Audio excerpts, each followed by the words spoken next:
Vijay times நேயர்களுக்கு வணக்கம். India Australia third test serious டிராவில் முடிந்தது. ஓரளவுக்கு மனசுக்கு நிம்மதியா இருந்த நேரத்துல அஸ்வின் திடீர்னு இப்படி ஒரு முடிவு எடுப்பாருன்னு யாரும் நினைக்கல. ஒண்ணுமே புரியலங்க. ஏன் அஸ்வின் கிரிக்கெட் இருந்து ஓய்வு பெற்றார்? இந்த ஓய்வு அறிவிப்பு இந்திய கிரிக்கெட்டின் திருப்பு முனையா? இந்திய கிரிக்கெட்டின் சிறந்த சுழல்பந்து வீச்சாளர் அஸ்வின். இந்திய கிரிக்கெட்டுக்கு அவர் எவ்வளவு முக்கியமானவர், அவரின் ஓய்வுக்கு பிறகு இந்தியா எப்படி செயல்படும் என்பதை முழு விவரமா பார்ப்போம். ரவிச்சந்திர அஸ்வின் ஆரம்ப நாட்கள்.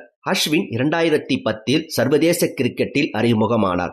ஆரம்பத்தில் அவர் விமர்சனங்களையும் கஷ்டங்களையும் சந்தித்தார். சிலர் அவரது பந்து வீச்சை உகந்ததல்ல என விமர்சனம் செய்தனர். இப்படி பல விமர்சனங்களை தாண்டி அவர் பந்து சுழல்வதைப் போல அவரும் உருமாறினார். அஸ்வின் தனது திறமையை மேம்படுத்தி உலக அளவிலான சுழல்பந்து வீச்சாளராக மாறினார். இந்திய வெற்றிகளுக்காக முக்கிய ஆதாரமாக விளங்கினார். அவருடைய சாதனைகள் அசாதாரணமானது. 500க்கும் மேற்பட்ட டெஸ்ட் விக்கெட்டுகள், பல முக்கியமான போட்டிகளில் முக்கிய பங்கு, மேன் ஆஃப் த சீரியஸ் பட்டங்கள் மற்றும் இந்திய அணிக்கு மிகப்பெரிய ஆதரவாக இருந்தது. அஸ்வினின் இந்திய கிரிக்கெட்டுக்கான தாக்கம் என்னன்னா, அணியின் திட்டங்களில் முக்கிய பங்கு, சுழல்பந்து வீச்சுக்கு ஏற்ற பிச்சுகளை உருவாக்கும் வழிமுறையில் முக்கிய பங்கு, இந்திய அணியை சர்வதேச அரங்கில் இந்தியாவின் தனிச்சிறப்பை உருவாக்கினார். அஸ்வின் எப்பொழுதும் யங் போலர்களுக்கு ஊக்கம் அளிப்பார். அவருடைய அனுபவத்தை யங் போலர்களுக்கு சொல்லித் தருவார். முக்கியமாக போலிங் மீதான விழிப்புணர்வை ஏற்படுத்தினார். அஸ்வின் ஒரு திறமையான வீரர். வித்தியாசமான பந்துகளை உருவாக்கும் திறமை, வெவ்வேறு நிலைகளில் வெற்றி பெறும் உக்திகள். இந்திய சுழல்பந்து வீச்சின் புதிய காலம். அஸ்வினுக்கு பிறகு இந்திய சுழல்பந்து வீச்சாளர்கள் உறுதியாக சில காலம். அஸ்வின் ஓய்வுக்கு பின் இந்திய சுழல்பந்து வீச்சில் மாற்றங்கள் வரும். அவரது இடத்தை நிரப்பது யார்? இப்பொழுதுள்ள இளைய வீரர்கள் குல்தீப் யாதவ், அக்சர் பட்டேல் போன்ற வீரர்கள் அஸ்வின் இடத்தை நிரப்ப முடியுமா? அவர்கள் சுழல்பந்து வீச்சின் புதிய அதிர்வுகளை உருவாக்குமா? அஸ்வினுக்கு பிறகு இளம் வீரர்களின் சவால்கள் என்ன?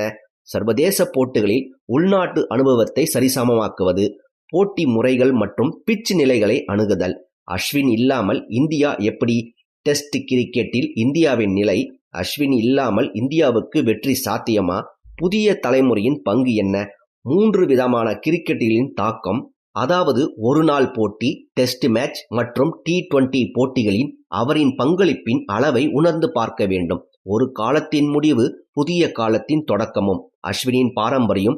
இந்திய கிரிக்கெட்டில் ஒரு காலத்தை மிகுந்த வீரம் மற்றும் திறமையுடன் தீர்மானித்தவர். உலக அளவில் இந்திய சுழல்பந்து வீச்சை மறுபயணத்தில் கொண்டு வந்தவர். அவரின் ஓய்வின் தாக்கம் இந்திய சுழல்பந்து வீச்சின் மிகப்பெரிய மாற்றத்தை தொடங்கும் ஒரு நிகழ்வு. மக்களே, அஸ்வின் இல்லாமல் இந்திய கிரிக்கெட் எப்படி இருக்கும்? உங்கள் கருத்துகள் கமெண்டில் பகிர்ந்து கொள்ளுங்கள்.